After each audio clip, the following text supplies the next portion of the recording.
Okay, first up we have monitoring system logs, and you see I have here following the trail. So what does that mean? Well, system logs, as you may or may not be aware of, monitor and document pretty much everything that a user does on their own PC, on the network, on remote servers, and so forth.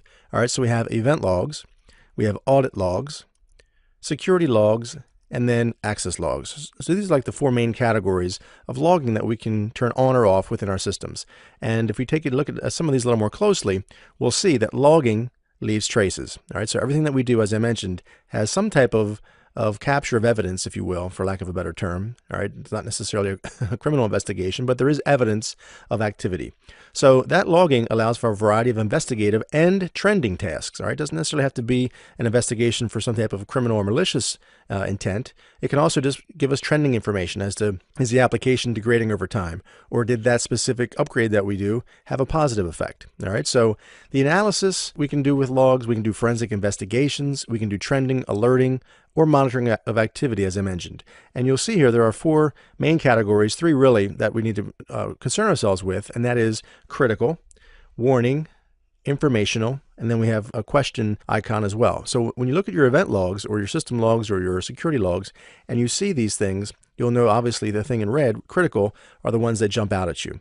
A warning is something that may not necessarily be a big deal, but you may want to take a look at it when you have time. And then informational is simply just, hey, something happened. It could be a positive event. It doesn't necessarily have to be anything that you have to worry about. Criticals, however, typically means something has either gone wrong, a service hasn't started, or it stopped abruptly, or some type of trigger that we've set or threshold has been reached.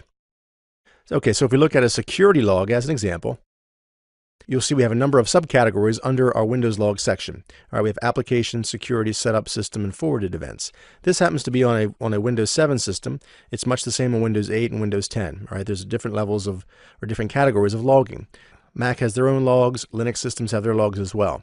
So we can see here in this specific security log, we have a number of audit success events. All right, so that basically means we had some type of action, a log on, a log off, somebody accessed a file or a folder, and it tells us whether it was successful or unsuccessful.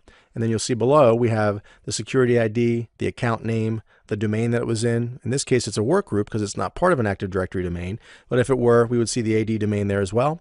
You'll see the time, date, and so forth. So this allows for a bit of an investigative angle. All right, we can go back and say, okay, when did that breach occur? And we can look in security or in our security logs and see exactly kind of the events around that time period to see if something triggered or perhaps seems out of the ordinary for that specific set of events.